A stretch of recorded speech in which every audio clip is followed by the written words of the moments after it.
Adam and Edric, we've got from AppsFlyer is going to come up and talk to us. Well, they're going to talk to each other, I believe, in a fireside chat style. We're talking about why money talks, listening to buyer signals, understanding the data of what buyers, users are actually doing, massively important. I will hand over to you guys. I don't normally talk about AppsFlyer products when I come on stage at things like PGC and that sort of stuff. I don't like the whole sort of sales pitch thing and everything else. But Edik came to me a while ago and said, "Hey, we've got this new product. You've got to get this across to everybody. You've got to let them understand what it actually means, because it's called Signal Hub." Now, Signal Hub gives a lot of strange connotations. You know, signals. Okay, great. No idea what that actually means or what it does. So I thought, drag you on stage, and we'll actually have a one-to-one conversation about what it actually means and how I could use it as a gaming company. Do you want to start by introducing yourself? That's probably a good place to start. Yeah, sure. Hi, everyone. I'm Edik Mitelman. I'm the general manager at AppsFlyer for the data collaboration platform. This is besides the MMP, which you probably all know AppsFlyer for. This is a suite of products that helps any two types of companies to collaborate and share data in a privacy-preserving manner, GDPR, CCPA, all of these beautiful things. We're working with the largest retailers in the world, all the largest banks, travel companies, all the companies that have interesting data and are willing to monetize it and to work with it and to collaborate with gaming companies like yourself or anybody else. This is what our data collaboration platform does. And specifically for Signal Hub, we will discuss how all of you can benefit real-life customer-consumer behavior to help grow your games. That was a lot of words. Yeah. It's a well-known fact that I have a smooth brain. So I need a very simplistic understanding of what this actually does. So as a game studio, what could I actually get from this? Yeah, so we partnered with leading companies such as MasterCard and other leading financial institutions who enable you guys to pick and choose all type of consumers based on their spending. So you come and you say, I want all the people, let's say in North America, who spend between $100 to $1,000 on an app store. Or I want all the people who spend above $1,000 on Louis Vuitton. Or whatever merchant or product or behavior, spend ranges and demographics. So you come with your wishful audience based on real emails, real device IDs, real people, real credit cards. And through our platform, you get access to this data. And then you can target it anywhere you want on your usual ad networks, social networks, anywhere you go.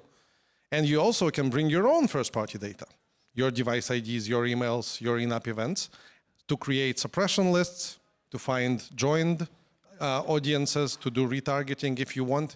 But actually, it's very simple. You get consumers based on their real spend in the real world and what they really do with their credit cards and with their money. And then you can go wild. And if you know your whales, if you know your top players, if you know who are the people you want to target, what do they do in the real world, or you have assumptions about how your whales look like, you can then get these audiences, try them out, measure ROAS, LTV, in-app purchases, whatever you want to measure, and see if it makes sense to you and if it helps you grow.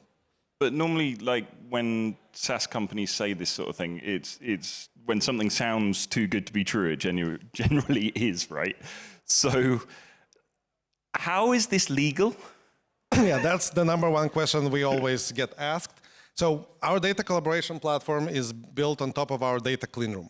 And I will not get into the weeds of the technology, but the data cleanroom piece is what enables this to be legal, audited, private, consented, GDPR, CCPA, all the regulations you may think. So this is what makes MasterCard and other such companies happy to share data with you guys, to sell it to you guys without any problem, without any legal concerns. We get banks to be our customers. They audit the hell out of us, trust me, it's painful, and we pass very scrutinized audits every single month. So I'm very confident to say that this is absolutely legal, and this is very private, hashed, encrypted. Nobody gets access to the data. Nobody can download the data. Nobody can abuse it. It's all there only for the purposes of user acquisition, and it's only there for you. Your data is not being shared with anyone else, and this is how it's all private, and this is how it all works, and this is why this product is now available, and it wasn't available like 3 or 4 years ago because this technology was not yet advanced enough. That is absolutely nuts. So walk me through the process of it. So like you're saying as a game studio, I can go to MasterCard and I can say, hey, give me all people who've paid on Apple App Store and Android. Yep. And they'll provide something through to AppsFlyer. Yep.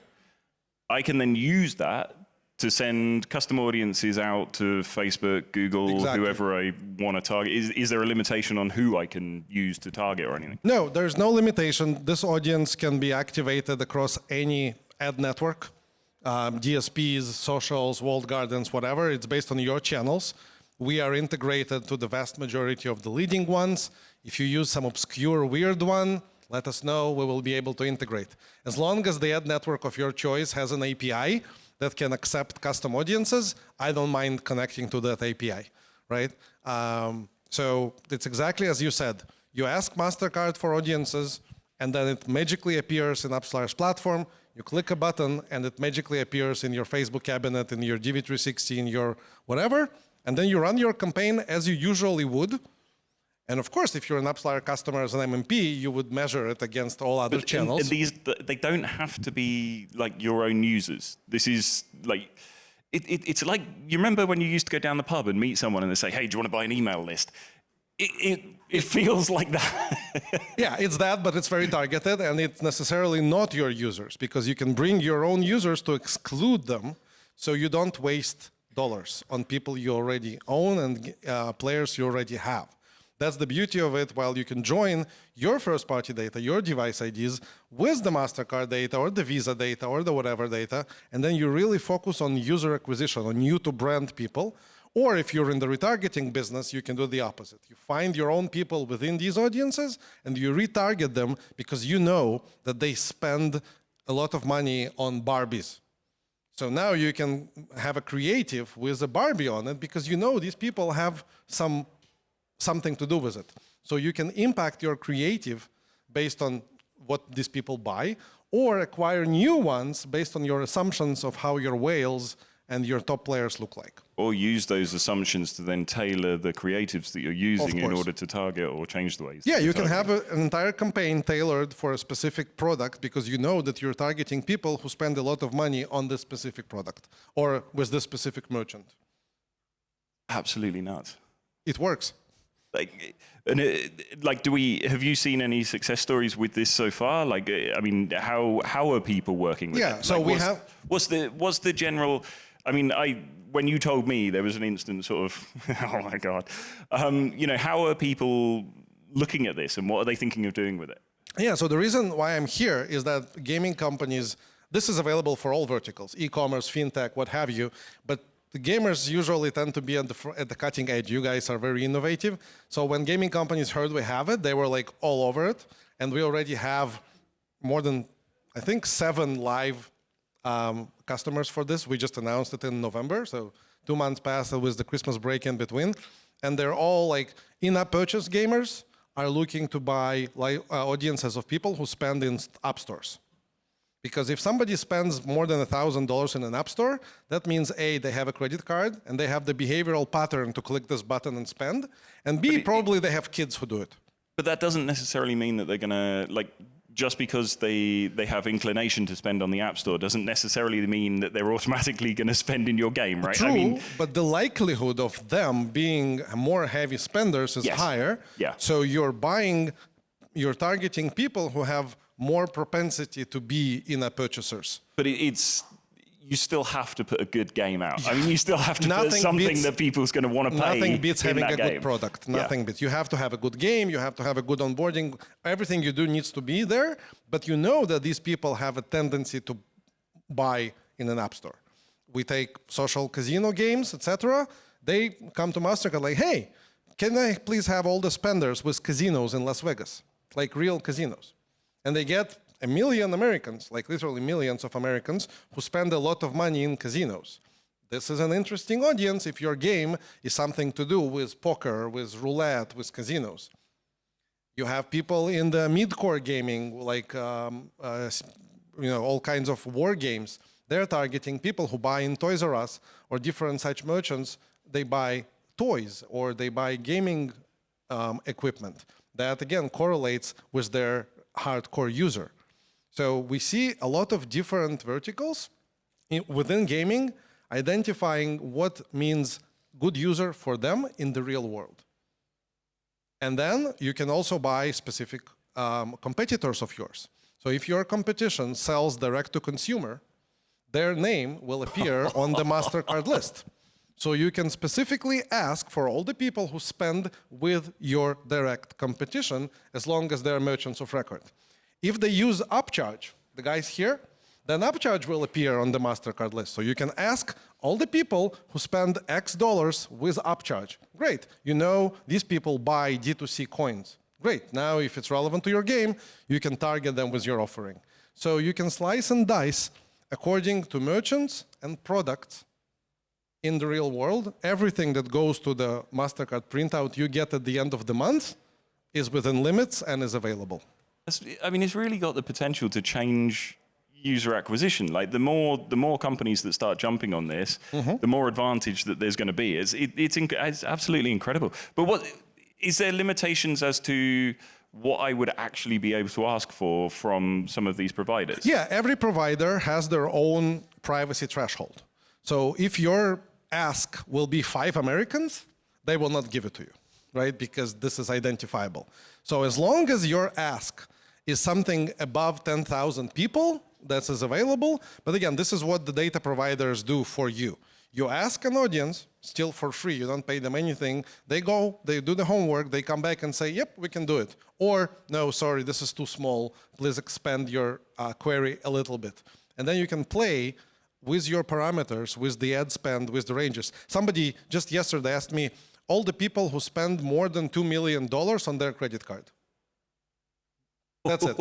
So MasterCard came back and said, no, unfortunately, not enough Americans spend more than 2 million on their card, so we cannot give you this. But they found the minimal threshold, which was something like 700,000, which was already enough people to give it. So you can just get millionaires if that's who you want to target. Regardless of where they spend, this is just very, very rich people who spend a lot of money in their credit card. If this is your target audience, you can go and get these. It's nuts. Like, seriously. But all right, so where do you see this ending up? Like, where does this go? Like, I mean, presumably you're building some kind of marketplace, blah, blah, blah. There's going to be a lot of... Yeah, this is already a marketplace. We started with North America because for some reason all of you are targeting North America first. So we're just going where you guys want to go. But we're opening more and more countries pretty much every week and every month. UK will be opened very shortly. Latin America, Brazil, Mexico, cheaper CPMs, cheaper data, different users. So this will be available APAC, so like Australia, New Zealand, Singapore, Thailand, Malaysia, all of these countries, again, available through MasterCard because they have strong base there. And we add more and more providers. In North America, we already have 4. So if MasterCard, for example, gives you merchants, we have another partner called Factures. They give you products. So you can look at all the people who buy Air Jordans across all the merchants in North America. So MasterCard gives you merchants, Factures gives you SKUs.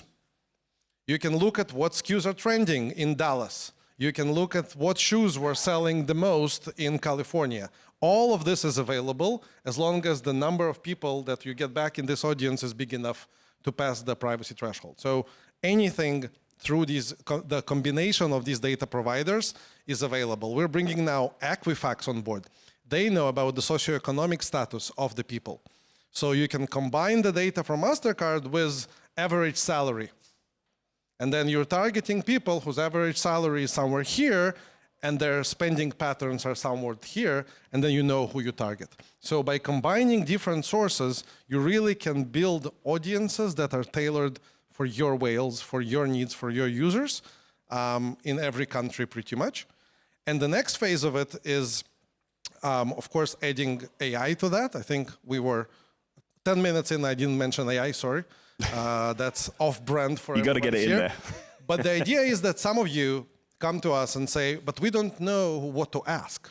We don't know what our users do in the real world. So yes, of course, that's what AI is for. You will be able to give us a seed audience of like 100 or 1,000 of your best players and say, hey, what do you know about these people? And then we can take these people and go all the data sources, and maybe we will find out that your whales love ice cream for whatever reason, right? But we have access to the Walmart data. Entire Walmart's data is in the platform. So maybe we can find patterns about your users, your players that you don't know of and have no chance to know. And then proactively pass that information. AI will discover this, and then you will be able to buy these audiences and target more like this. So this essentially replaces the black box lookalikes that Facebook and Google promise you will work. Here, this is real. It's kind of moving that power back from, you would have predominantly used DSPs to do this level of targeting and everything, and it's almost bringing that back in-house. You take control. You don't need to trust the ad networks to tell you our black box works and just trust us.